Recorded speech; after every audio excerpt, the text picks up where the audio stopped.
수험생 여러분 안녕하십니까? 오소방 원격학원에서 소방학, 소방법 강의를 진행하는 이종호라고 합니다.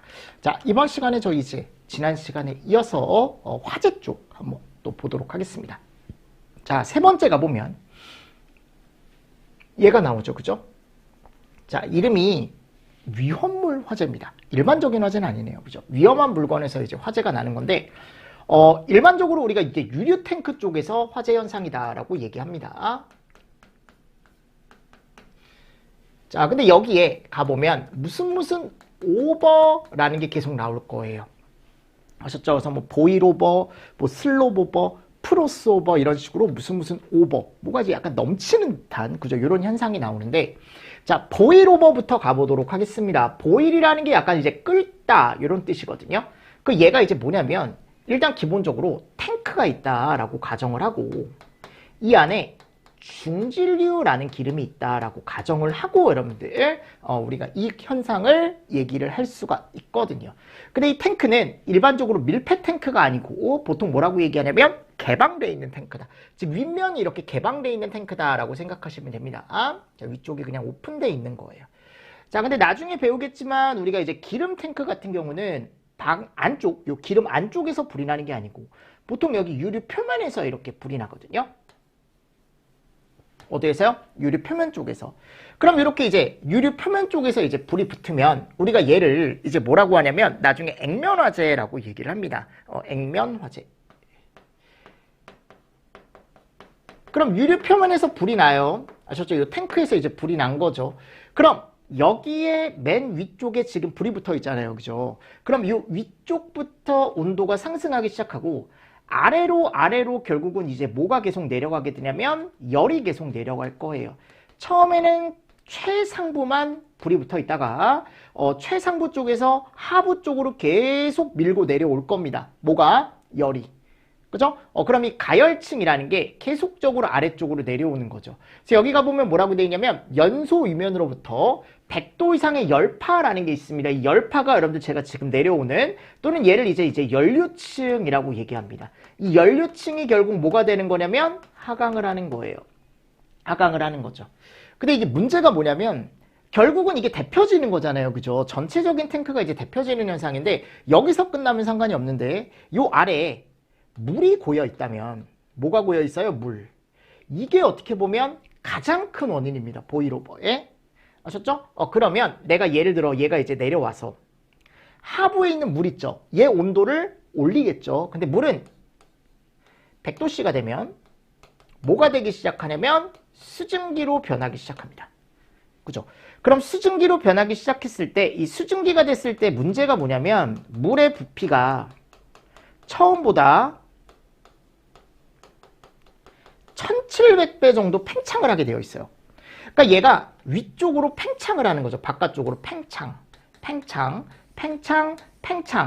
하게 되니까 팽창을 하게 되니까 얘가 수증기로 변할 때 본인이 가지고 있던 게 바깥쪽으로 이제 어떻게 보면 팽창을 하게 되니까 위에 있던 여러분들 요 기름들 있죠. 기름들이 바깥쪽으로 넘칠 수밖에 없다라는 거죠. 근데 이게 기름만 넘치는 건 상관이 없는데 아까 위에 뭐가 있었어요? 불이 있었죠. 그래서 우리가 뭐라고 얘기하냐면 연소유. 불이 붙어 있는 기름이 바깥쪽으로 비산이 되면서 주변을 연소시키는 현상이라고 얘기를 합니다. 얘 이름을 뭐라고 한다고요? 보일 오버라고 얘기하는 거야. 아셨죠? 보일 오버. 보일 오버. 됐습니다. 네. 자, 그리고 똑같은 상황을 가정을 하겠습니다. 똑같은 상황을 가정을 해서 똑같은 탱크인데 슬롭 오버도 같이 볼 수 있으니까요. 자, 슬롭 오버는 하부층에 있는 물이 원인이 되는 게 아니고 자, 여기 불이 났으니까 여기다가 내가 물을 뿌리는 거죠. 왜냐하면 소화수를 주입을 해야 되거든요. 또는 포를 뿌려요. 포. 근데 이 포 안에도 결국 뭐가 들어있어요? 이 안에도 물이 들어있거든요. 무슨 말씀인지 아시겠습니까? 그러니까 결국은 물을 뿌리는 거죠. 물을 뿌리는데 물이 이 불에 닿자마자 순간적으로 다 뭐가 되냐면 얘로 변하는 거죠. 그럼 수증기가 되면 몇 배? 1700배. 무슨 말씀인지 아시겠습니까? 그래서 이게 1700배 팽창을 하면서 결국은 여기에 불 붙어 있는 유류를 또 바깥쪽으로 끌어 넘치게 한다. 얘 이름을 뭐라고 한다? 우리가 슬롭 오버라고 얘기한다. 슬롭 오버. 그래서 여기 수분의 급격한 증발에 의해 유면의 거품이 불붙은 유류가 탱크 벽을 타고 그냥 넘어서 나오는 현상이다. 결국 연소유가 바깥쪽으로 이것도 분출되는 현상이지만 아까 보일오버와 다른 점은 뭐냐면 보일오버는 아래에 있는 수분층이 끌어서 여러분들 부피 팽창에 의해서 바깥쪽으로 넘친다라고 했었고 보일오버와 다르게 슬롭오버는 하부에 있는 수분층이 아니고 내가 여기다 뿌렸던 소화를 위해 뿌렸던 물이 그게 이제 급격한 증발을 통해서 안쪽에 있는 불 붙어있는 유류를 바깥쪽으로 끌고 나오는 현상을 우리가 뭐라고 한다? 슬롭 오버라고 얘기한다라는 거죠. 무슨 말씀인지 아시겠습니까? 그래서 두 개가 어떻게 보면 되게 중요한 얘기고 얘네 두 개가 시험 문제가 잘 나옵니다. 아셨죠? 또는 슬롭 오버를 이렇게 얘기합니다. 우리 삼겹살 있잖아요. 삼겹살 불판에다가 고기를 이렇게 구우면 여기 한쪽에 얘가 모이잖아요. 기름. 근데 이 기름 온도가 어때요? 엄청 뜨겁죠? 그죠? 엄청 뜨겁잖아요. 근데 내가 거기다가 모르고 물을 넣었어. 물. 그러니까 내가 일부러 넣은 건 아니지만 주변에 물을 따르다가 또는 이제 주변에서 물이 안으로 들어갔어요. 그럼 그 물방울이 기름과 만나서 어떻게 돼요? 순간적으로 온도가 확 하고 오르죠. 또는 불판에 달궈져 있기 때문에 불판의 온도 때문에 물이 순간적으로 1700배 팽창을 한단 말이에요. 그럼 1700배 팽창하면 이 기름이 어떻게 돼? 그 물하고 같이 퍽 이런 경우 되게 많잖아요. 그죠? 뜨거, 아 뜨거. 그죠. 먹다가 막 튀잖아, 막 뭐가. 뜨거. 이게 여러분들 뭐예요? 슬롭 오버라고. 근데 그때는 여기 이제 불이 붙어 있지 않으니까 그거 가지고 위험하다 이런 얘기는 안 하죠. 그냥 기름이 튀는 것 뿐이니까 그럴 때. 근데 이것도 슬롭 오버라고요. 아셨죠? 자, 그리고 세 번째, 프로스 오버. 점성을 가진 뜨거운 유류 표면 안에 물이 비등했을 때 비등하는 물에 의해 탱크 내 유류가 넘치는 현상이다. 직접적인 뭐는 없대요? 화재 발생은 없네요. 그럼 직접적인 화재 발생은 없대요. 프로스 오버는. 그럼 여기서 이제 하나 알고 계실 게 뭐냐면 프로스 오버는 다른 게 아니고 되게 쉬워요. 이거는 내가 탱크가 이렇게 있는데 우리가 아스팔트라는 거 아시죠? 기름 찌꺼기. 아스팔트를 저장을 해놨대요. 평상시에. 근데 이 아스팔트가 저온. 아셨죠? 평상시니까 그냥 저온 상태로 있어요. 근데 이 안에 일정량의 수분이 포함되어 있다고요. 근데 내가 이제 아스팔트가 이제 얼마 안 남아가지고 내가 여기다가 충전을 하는 거 아스팔트를. 위쪽에다가 충전용 아스팔트를 넣는 거죠. 그죠? 충전을 하는데 이 충전하는 아스팔트가 약간 뜨거웠대. 그럼 위쪽에 얘가 들어가는 거죠. 그럼 요 아래에 있던 아스팔트 안에 포함되어 있던 그죠? 일정량의 수분이 위를 덮음으로 인해서 열축적에 의해 얘가 어떻게 되냐면 또 온도가 오르죠. 올라서 얘가 몇 배가 돼요? 부피가 1700배가 되죠. 그럼 얘가 바깥쪽으로 뿜어져 나오는 거죠. 근데 이건 불이 나오는 건 아니고 뭐가 나오는 거야 지금? 요 아스팔트가 바깥쪽으로 튀어나오는 거지. 그치? 요 아스팔트도 마찬가지고 요 아스팔트도 마찬가지고. 근데 이건 불이 나오진 않는다고요. 그냥 뭐만 흐르는 거야 바깥쪽으로. 아스팔트만 바깥쪽으로 흐르게 된다라는 거죠. 그죠? 요거 하나. 그래서 직접적인 화재 발생이 없는 현상이기 때문에 그나마 조금 다른 오버 현상들보단 안전하다라는 거고 제일 위험한 오버가 얘예요. 이름이 뭐예요? 오일 오버. 그럼 오일 오버는 탱크가 이렇게 있으면 얘가 사료 위험물 탱크래요. 하셨죠? 무슨 말씀인지 아시겠죠? 여기 이제 기름 탱크인 거야. 기름 탱크. 그럼 이 기름 탱크에 바깥쪽에 불이 난 거예요. 이렇게. 아셨죠? 그럼 외부 벽의 온도가 올라가겠죠. 맞죠? 자, 근데 이 사료 위험물 우리가 나중에 이제 기름 탱크라는 걸 배우는데 얘는 이제 지금 밀폐 탱크예요. 밀폐 탱크. 아까 애들 위쪽에 오일 오버나 슬롭 오버나 또는 보일 오버 이런 애들은 이제 우리가 개방되어 있는 탱크라고 했지만 얘는 사방이 막혀 있는 밀폐 탱크거든요. 그럼 여기 이제 불이 나게 되면은 요 안에 온도와 압력이 오를 거란 말이에요. 그러다가 결국은 이 탱크가 어떻게 될까요? 터지죠. 이 탱크가 터지는 현상을 우리가 오일 오버라고 얘기합니다. 근데 이 오일 오버는 정의에 가보면 사료 위험물의 양이 전체 최적의 몇 분의 몇? 2분의 1. 2분의 1이니까 이거 절반. 절반 이하로 채워져 있을 때 화재로 인해 증기압이 상승하면서 저장 탱크 내 유리를 어디로 분출한다? 외부 쪽으로 이제 분출을 하면서 탱크 자체가 어떻게 되는 거예요? 뻥 터지는 거예요. 탱크 폭발 현상입니다. 그럼 생각을 한번 해보십시오. 보일오버, 슬롭오버, 프로스오버, 오일오버라는 게 지금 계속 있었죠. 그죠? 그럼 이러한 오버 현상들 중에 가장 위험한 게 뭐냐라고 하면은 당연히 오일오버. 왜냐하면 얘는 폭발을 동반해요. 아셨죠? 그래서 요거 최근에도 요 2분의 1이라는 게 나왔어요. 시험 문제가. 50%죠. 50%. 근데 요걸 이제 70% 이런 식으로 바꿔놔서 간부기출에 이런 문제가 나오기도 합니다. 아셨죠? 나중에 간부기출 문제는 제가 이제 이론할 때는 안 풀어요. 여러분들 간부기출을. 아셨죠? 그건 왜냐면 간부 쪽이기 때문에. 그래서 저희가 이제 기출문제 풀이할 때 보통 기출문제집이 나오면 그때 이제 간부기출을 같이 풀어드리니까 지금은 아 이렇구나 라고 알고 계시고 나중에 간부기출 문제 가면 볼 수 있을 거예요. 최근에도 나왔습니다. 이렇게. 자 됐고요. 자 그래서 위험물 화재에 대한 걸 제가 이제 설명을 드렸고요. 자 이제 예를 볼 겁니다. 4번. 연료지배와 환기지배가 뭔지 아셨죠? 그럼 얘가 이제 뒤에 화재라고 되어 있죠. 화재. 맞나요? 네. 그럼 불이 났을 때 두 가지를 비교하는 거예요. 상대적으로 불이 났는데 그 안에 가연물의 양이 많냐. 아니면 이 가연물의 양보다는 환기량. 우리가 얘를 산소량이라고 얘기하거든. 또는 공기량이라고 얘기합니다. 하셨죠? 자, 뭐가 더 많냐를 비교하는 거야, 이게. 그래서 내가 만일 연료량이 더 많은 화재다. 그럴 수 있잖아요. 그죠? 가연물은 많은데 주변에 산소가 많이 없는 거예요. 그런 화재다라고 하면은 이름을 뭐라고 얘기하냐면 환기지배형이다 라고 얘기해요. 그래서 모자란 게 이름으로 들어가는 거예요, 여러분들. 모자란 게 이름으로 들어가는 거예요. 자, 반대로 얘가 연료량과 환기량을 비교한다? 그럼 얘가 어떻게 되냐면 이렇게 되는 거죠. 그죠? 그럼 얘는 뭐가 더 적대요? 연료량이 더 적대요. 그럼 상대적으로 공기는 많지만 산소는 많지만 뭐가 적어요? 연료량이 적죠. 가연물의 양이 적죠. 얘 이름을 뭐라고 한다고요? 연료지배화재라고 얘기합니다. 일단 정의를 보시라고요. 하셨죠. 연료지배화재가 뭘 나타내는지, 환기지배화재가 뭘 나타내는지. 그럼 봐봐요, 여러분들. 연료량과 환기량이 있잖아요. 그죠? 그러면 환기량과 연료량을 비교했을 때, 연료량과 환기량을 비교했을 때 지금 연료량이 더 적죠. 환기량은 이미 충분하죠. 그럼 내가 불이 났을 때 여기서 중요한 건 뭐야? 연료지배형 화재에서는. 환기량이 중요한 거예요? 연료량이 중요한 거예요?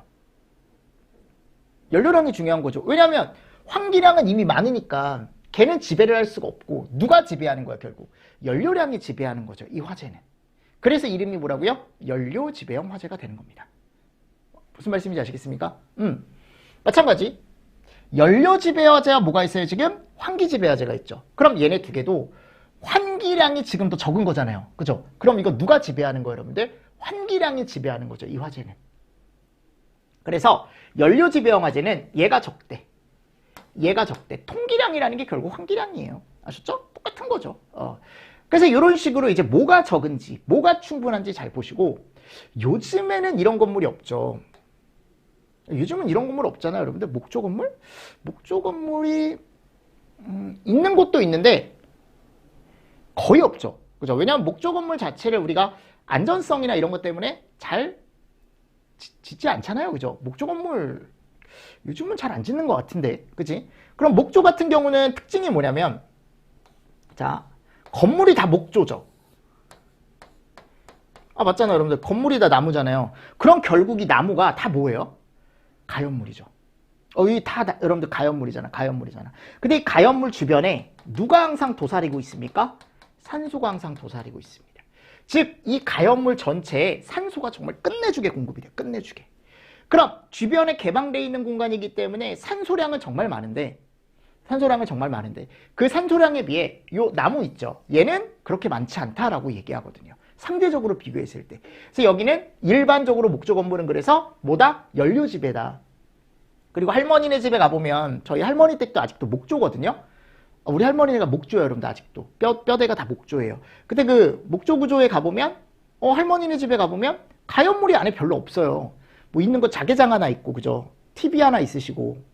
맞죠? 그러니까 상대적으로 우풍도 좀 심하고, 왜냐면 바깥쪽에서 산소가 많이 들어오니까. 그러니까 이게 우리가 상대적으로 얘기했을 때 뭐가 더 많다? 가연물의 양보다는 환기량이 많다라고 해가지고 여기는 가연물이 상대적으로 적다. 그래서 무슨 화재라고 얘기한다? 연료지배 화재라고 얘기한다고요. 됐습니까? 무슨 말씀인지 아시겠죠? 이거 아셔야 돼요, 여러분들. 꼭 지금 아시면 좋아요. 그래서 그리고 큰 개방형 창문이 설치돼 있대. 한쪽이 다 창문이래. 예를 들어 건물에 갔는데 그러면 어떻게 돼 있어요? 와, 여기에 끝내주게 뭐가 들어오는 거예요? 이제 산소가 들어오는 거지. 끝내주게 산소가 들어오는 거지, 그치? 끝내주게 산소가 들어오는 건물인 거고 경우는 통기량이 충분하다. 그리고 이런 것들은 나중에 배울 거고 뒤쪽에서 성장기 때 연료지배형이라는 게 나타난대요. 아셨죠? 뒤에 나와요. 자, 환기지배형은 그럼 반대로 통기량이 부족하다라고 되어 있고, 자, 무슨 건물이래요? 내화 건물. 콘크리트 건물이죠. 콘크리트 건물. 우리가 보통 내화 건물이라고 얘기하면은 가장 대표적인 걸 콘크리트. 불에 견딜 수 있는 건물이다. 요즘 건물들이 다 내화 건물이죠. 그죠? 콘크리트 건물이죠. 아파트를 목조로 짓는다? 안 들어가요. 위험해서. 당연한 거 아니야, 여러분들? 그래서 대부분 다 요즘은 철골, 철근, 콘크리트 구조라고 해가지고 내화 구조로 된 건물을 사용을 하죠. 자, 그래서 이 내화 건물 같은 경우는요, 여기 아파트라는 건물이 있으면 또는 그냥 일반 건물이 있으면 타지 않잖아요. 타는 여러분들 구조가 아니죠. 그러니까 얘네는 가연물이 될 수가 없는 거야. 그러니까 여기 산소가 많지만 얘네들이 타는 게 아니기 때문에 일반적으로 요 안쪽에 가연물이 좀 모여있죠. 뭐 사무실이나 집에 가보면. 근데 요즘 문제가 뭐냐면 건물에 뭐를 잘 안 만든다. 여기다가 창문을 잘 안 만들어요. 그러니까 가연물은 진짜 늘어나는데 뭐가 줄어드는 거예요, 여러분들? 창문량이 줄어드는 거예요, 창문량. 그러니까 가연물의 양에 비해 환기량이 부족해지는 거죠. 그래서 우리가 걔를 무슨 지배형 화재라고 얘기한다고요? 환기지배형 화재라고 얘기한다고요. 됐죠? 또는 지하실, 마찬가지죠. 극장, 뭐 소규모 창문이 고정되어 밀폐되어 있는 건축물. 자, 이런 것도 상대적으로 가연물의 양보다 뭐가? 환기량이 조금 모자란 화재다라고 알고 계시면 되겠죠. 그렇죠? 그래서 얘는 최성기 때 우리가 보통 환기지배형 화재라는 걸 얘기한대요. 환기지배형 화재라는 걸 얘기한답니다. 그죠? 이런 것들 같이 좀 보시면서 넘어가 주시면 좋습니다. 자, 이제 5번 환기계수, 환기요소라는 게 있습니다. 환기계수, 환기요소. 그 얘는 뭐냐면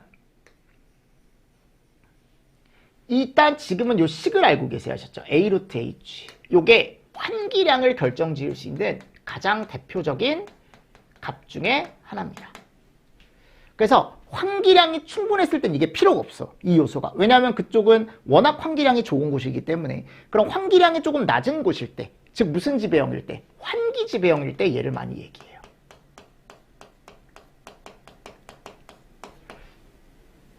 무슨 지배요? 환기지배. 그럼 환기지배일 때 중요한 요소 중에 하나가 지금 여기 나오는 환기계수, 환기요소라는 애인데 환기계수, 환기요소는 식이 A 루트 H래요. 그래서 얘는 개구부를 여러분들 봐야 돼. 근데 개구부가 우리가 보통 가장 많이 얘기하는 게 얘거든요. 그래서 창문을 보는 거야, 창문. 그래서 창문에 여기 가로가 있고 사이즈가 있겠죠. 세로가 있겠죠. 그럼 내가 만일 이 창문에 환기계수를 구하고 싶다라고 한다면 나는 가로 곱하기 세로를 여기 A에 넣어주고 그리고 루트의 높이 H, 세로 넣어주는 거죠.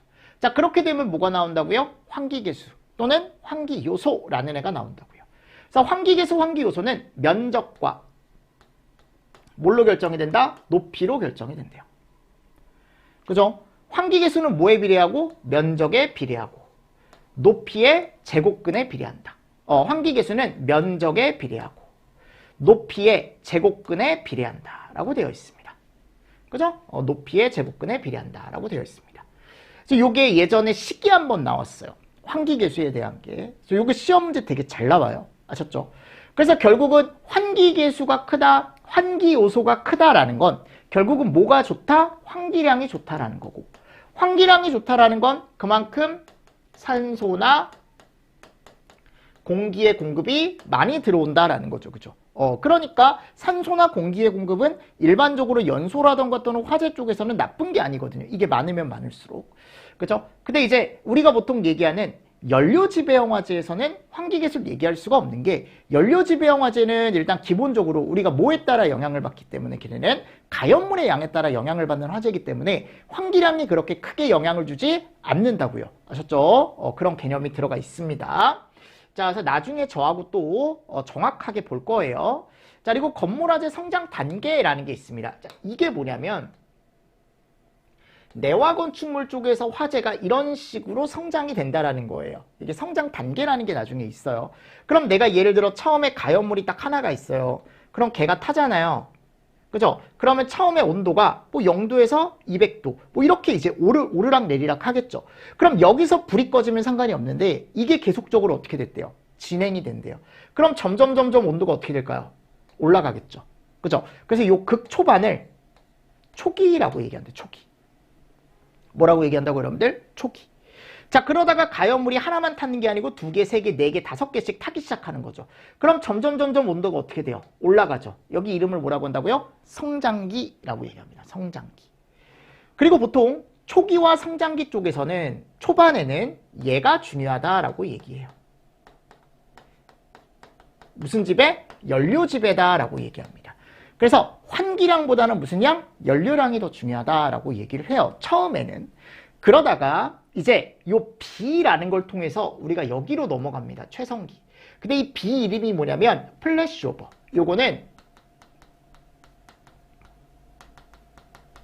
남김없이 모든 가연물이 다 타는 현상이거든요. 그럼 그 시간에 남아있는 가연물 하나가 없이 전부 다 불이 붙는 거예요. 위험해요? 안 위험해요? 위험하잖아요. 그죠? 위험하죠? 그러니까 이때 온도가 맥시멈을 찍어요. 그죠? 그래서 플래시 오버라는 걸 통해서 우리는 화재의 최성기라는 걸로 이제 넘어가게 되는 거예요. 아셨죠? 그럼 이 최성기 때 온도는 상당히 높겠죠. 근데 그러다가 이제 전부 다 태우고 점점 얘가 어떻게 되냐면 이게 뭐 제가 이런 식으로 표현을 해놨지만 얘가 이렇게 떨어지는 거예요. 결국은. 왜냐면 타면 탈수록 그죠? 가연물이 타서 없어지면 결국은 이제 타서 없어졌으니까 더 이상 태울 게 없으면 나중에 결국은 떨어지게 되거든요. 떨어지게 되거든요. 하여튼 최성기 때는 이제 맥시멈을 찍은 시기예요. 이미 불이. 맞죠? 그래서 이때는 여러분들 모든 가연물이 타기 위해선 결국은 누가 중요하냐면 가연물이 타기 위해서 필요한 조건이 주변에 산소가 꼭 있어야 되거든요. 근데 얘네들을 전부 다 태우다 보니까 산소를 계속 소비해서 여기는 일반적으로 환기지배형이 나타난다라고 얘기를 합니다. 여기 최성기 쪽은. 그래서 환기량이 중요하다. 이때는 이런 식으로 얘기를 하고 자 이제 어디로 넘어가요? 감쇄기 쪽으로 넘어가는 거죠. 여기는 진짜 뚝 하고 떨어지는 시기. 그러니까 이제 탈 게 없는 거야. 탈 게 없으니까 점점 열이 점점 떨어지는 거죠. 그죠? 열 온도가 점점 떨어지는 거죠. 여기 이름을 뭐라고 한다고요? 감쇄기. 됐습니까? 그럼 이 감쇄기라는 걸 통해서 우리가 이제 나중에 볼 수 있는 게 뭐냐면 여기에서 이런 게 발생한다라고 얘기합니다. 그리고 일반적으로는 연료 지배형이 나타나요. 여기는. 왜냐하면 가연물이 없기 때문에. 근데 이제 정말 특이한 조건에서 환기지배형이라는 게 나타날 수도 있거든요. 근데 이 환기지배형이라는 게 나타나면 그때 우리가 이상현상 중에 하나인 백드래프트라는 폭발 현상이 발생합니다. 이게 진짜 특이한 거예요. 여러분들. 백드래프트라는 게. 아셨죠? 이런 것들, 이런 것들. 지금은 요 순서 보세요. 순서. 아셨죠? 초기, 성장기, 플래시오버, 최성기, 감쇄기. 요 순서 정도 보시라고요. 그리고 나중에 여러분들이 또 하나 정리하실 게 뭐냐면 이 내화 건물에서 초기의 특징, 성장기 때 특징, 플래시오버는 따로 배울 거고 최성기 때 특징, 감쇄기 때 특징을 저하고 같이 배우실 거예요. 나중에. 무슨 말씀인지 아시겠습니까? 그러니까 지금은 이런 게 있구나 라는 거 정도만 알고 넘어가 주시면 됩니다. 됐죠? 자, 그리고 나서 이제 건축물 화재 이상현상이라는 게 있습니다. 그럼 이렇게 내화 건축물 쪽에서 불이 났을 때 여기에서 나타날 수 있는 여러 가지 현상들이 있어요. 그 현상 중에 제일 첫 번째가 얘입니다. 이름이 뭐예요? 롤오버. 자, 롤오버는 보통 초기나 성장기 쪽에서 이제 발생을 하는데 이거를 여러분들 아까 우리가 배웠던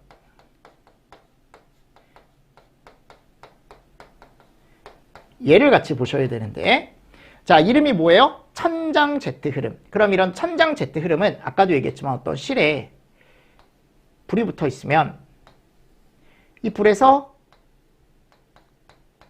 뜨거운 연기가 나올 거란 말이에요. 또는 가스가 나올 거란 말이에요.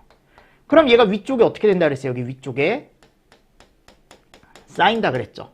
맞죠? 그래서 요 가스층, 요 연기층을 우리가 뭐라고 한다? 천장 제트 흐름이라고 얘기한다고요. 아셨습니까? 그럼 이 천장 제트 흐름이라는 게 일단 발생했습니다. 자, 근데 결국은 얘도 결국 얘거든요. 그리고 주변에 이제 산소가 있다고요. 얘 이름을 우리가 가연성 혼합기라고 얘기한다 그랬고, 두 개가 계속 여기 섞여 있는 거죠. 그러다가 실의 온도가 계속 올라가게 되면은 결국 여기 천장에도 뭐가 붙게 되냐면 불이 붙어요. 이렇게. 천장에도 뭐가 붙는다고요? 불이 붙어요. 이렇게. 무슨 말씀인지 아시겠습니까? 그래서 이렇게 천장 쪽을 타고 이제 불이 붙는 현상을 우리가 뭐라고 얘기하냐면 롤오버라고 얘기합니다. 그래서 천장 부분에 가스가 모여 있는데 거기가 이제 어떤 일정한 온도에 도달하게 되면 발화가 되면서 화재가 매우 빠르게 이 가스를 타고 옆으로 흘러나가는 현상. 그러니까 결국 화염이 천장을 타고 여러분들 흘러가는 현상. 얘 이름을 뭐라고 한다? 롤오버라고 얘기합니다. 아셨죠? 얘가 이제 굴러가듯이 이렇게 이제 롤케이크 있잖아요. 롤케이크. 롤케이크 모양으로 불이 여러분들 이쪽으로 이런 식으로 이제 흘러나간다라고 생각하시면 됩니다. 그러니까 가스 흐름을 타고 불도 같이 흘러가는 거죠. 불도 같이 걔를 따라 흘러가는 거죠. 근데 이게 롤오버라는 게 그래서 요 정의를 여러분들이 한번 읽어보셔야 되고, 롤오버보다 더 중요한 게 뭐냐면 요 플래시오버거든요. 플래시오버는 보통 성장기 마지막이자 최성기 시작 지점에서 이제 발생한다라고 얘기하는데, 방금 제가 천장 쪽에 불이 붙는다 그랬죠. 이렇게 롤케이크 모양으로. 이제 이쪽은 이쪽으로 이제 굴러나가는 거죠. 뭐 방향은 상관없습니다. 이렇게 이제 불이 롤케이크 모양으로 굴러나가게 되는데, 중요한 건 뭐냐면 지금은 어디에만 불이 붙어 있어요? 천장에만 불이 붙어 있죠. 그죠? 근데 이게 시간이 지나면 옆에 있죠. 그냥 놓여져 있는 이런 가연물들. 이 가연물들이 여러분들 영향을 안 받고 있다가 이게 여러분들 롤오버에 의해서 계속 뭐가 나와요? 여기서 얘가 방출이 되겠죠. 복사열. 그죠? 직접적인 열의 영향은 받지 않지만 얘가 이제 멀리서 계속 복사열을 쬐어주게 된다면 얘네들 아직 타지 않은 가연물들이 열이 계속 올라요. 그러다가 순간적으로 여기가 불이 확 하고 붙는 거죠. 그래서 바닥에 놓여있는 가연물 전체가 불이 붙는 현상을 우리가 또 뭐라고 얘기하냐면, 아까도 얘기했지만 가연물 전체가 불이 붙는 현상, 걔 이름을 뭐라고 한다? 플래시오버. 그래서 이 플래시오버는 약간 성장기 마지막 그리고 최성기 시작점에서 이제 발생을 한다라고 얘기합니다. 그래서 시간이 지나면 대류와 복사 현상에 의해 일정 공간 안에 있는 가연물이 발화점까지 가열되고 일순간에 걸쳐 동시 발화가 된다라고 되어 있죠. 그래서 열은 뜨거운 건 위로 올라가요. 요게 대류. 그럼 여기에 이제 불이 붙어요. 그럼 여기서 나오는 복사에 의해서 요 전체에 불이 붙는 현상. 걔 이름을 뭐라고 한다? 우리가 플래시오버라고 얘기한다. 플래시오버. 자, 백드래프트입니다. 다음. 백드래프트는 뭐냐면 감색이. 자, 요거 잘 알고 계시고. 우리가 감색이라는 건 화재가 거의 종료 시점이라고 보셔도 되거든요. 뭐 무슨 말씀인지 아시겠죠? 화재가 거의 종료된 시점을 우리가 감색이라고 얘기합니다. 열이 뚝 하고 떨어지는 거죠. 근데 이게 이런 경우가 있다고요. 열이 뚝 하고 떨어졌지만 요 안쪽에 불이 남아있는 경우가 있어요. 잔불이 남아있다라고 얘기하는데, 나중에 우리가 훈소라는 걸 배울 거야. 훈소. 아셨죠? 요 상태로 타고 있는 경우가 있어요. 근데 이 훈소 상태일 때 문제가 뭐냐면 얘가 없거든요. 불꽃이 없어요. 그럼 이 훈소가 발생했을 때 가장 큰 원인이 뭐냐?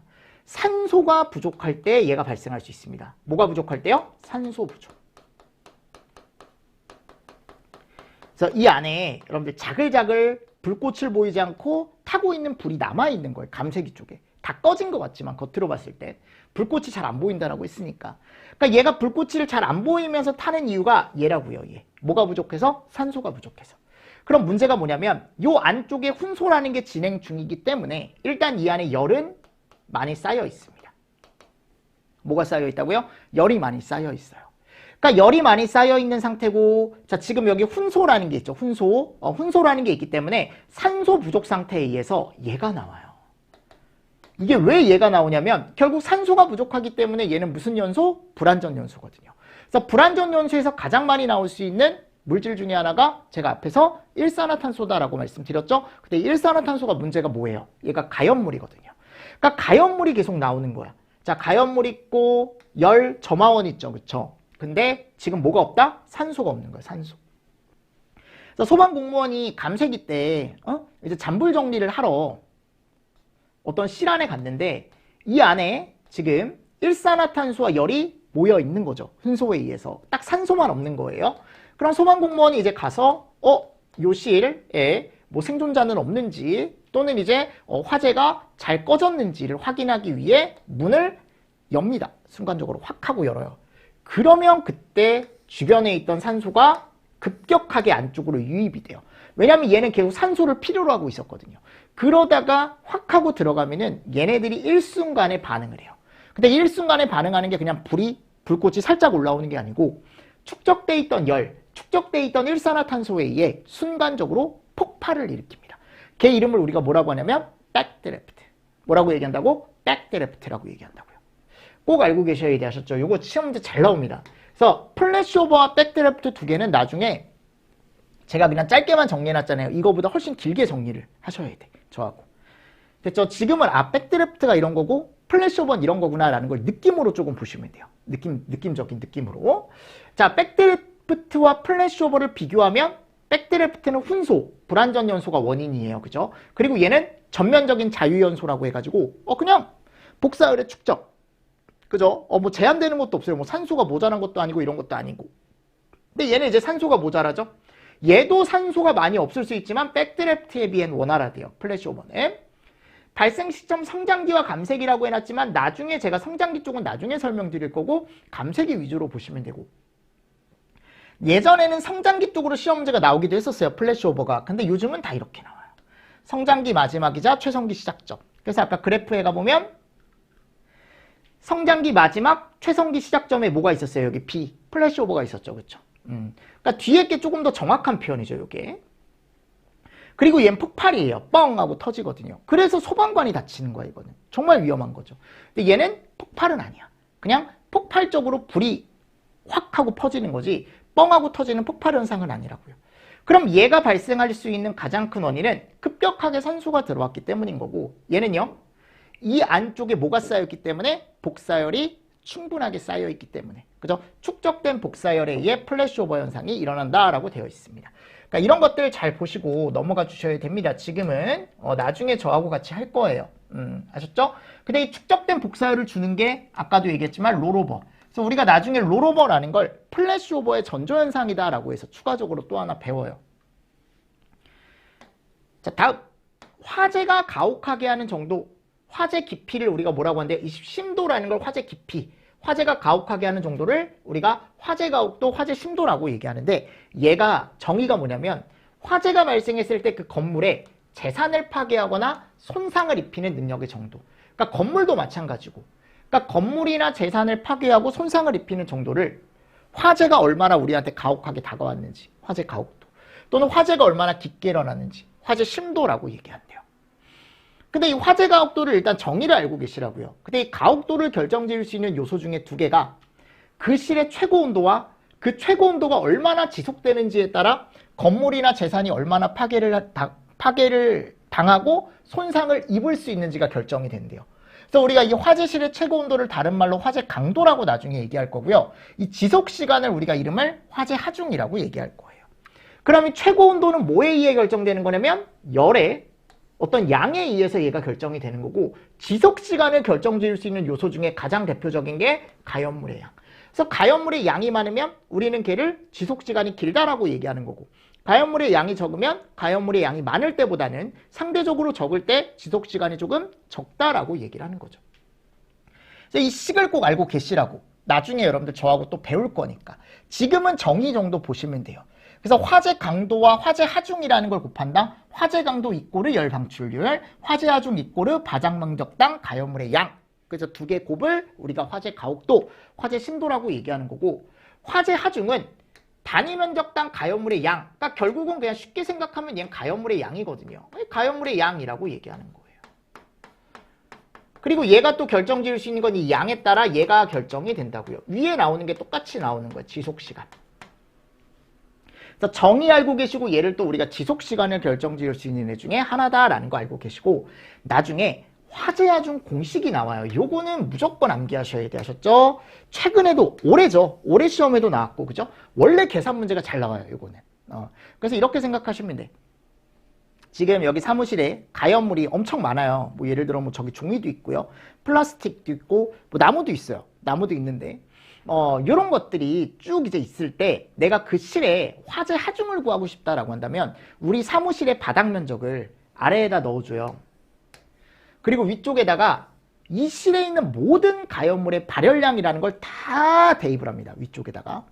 근데 이게 지금 가연물들이 다 다르잖아요. 뭐 어떤 건 플라스틱이고 어떤 건 종이고. 그래서 우리가 이 가연물을 뭘로 바꿔주냐면 목재로 환산을 해서 화재 하중이라는 걸 구해요. 근데 목재로 환산하는 방법은 목재 열량이라는 걸 나눠주면 돼요. 아셨죠? 요거는 그냥 식은 나중에 저하고 한번 같이 보시면 됩니다. 자, 10번에 가보면 화재 강도, 요거는 뭐를 결정지을 수 있다고요? 열 축적 또는 열, 온도 이런 개념이에요. 그래서 화재실의 열 축적률을 의미한다라고 되어 있습니다. 강도가 올라면 열 축적이 잘 되니까 화재실의 온도도 어떻게 될까요? 상승하겠죠. 그죠? 그래서 이거는 여러분들 세 개를 같이 생각을 해주셔야 돼, 결국. 그럼 제일 큰 개념은 누구예요? 얘죠. 누가 봐도 얘가 제일 크죠. 가옥도나 심도. 그죠? 그죠? 그래서 얘를 결정지을 수 있는 게 또 두 가지가 있는 거야. 화재 하중이나 또는 아래 나와 있는 뭐요? 화재 강도. 이거는 정의 위주로 생각을 좀 해주시면 좋을 것 같습니다. 자, 파트 4에 가보면 이제 뭐가 나와요? 화재 조사 및 보고 규정이라는 게 나왔습니다. 한 문제가 보통 출제가 됩니다. 안 나올 때도 있고요. 근데 올해 여기가 특이하게 몇 문제? 3문제 정도 출제가 됐습니다. 그래서 올해 책에서 가장 많이 바꾼 게 이 파트예요. 일단 올해 경향에 맞춰 가야 되니까. 그죠? 그래서 요거는 제가 조금 쉬었다가 이따 화재 조사 목적, 화재 조사 성질, 그리고 여기서 이제 여러 가지 나올 수 있는 어떤 제가 체크를 해드릴 부분, 이런 것들 체크하면서 위험물 쪽으로 또 한번 가보도록 하겠습니다. 아셨죠? 자, 이번 시간도 여러분들 수고 많으셨습니다. 수고하셨습니다.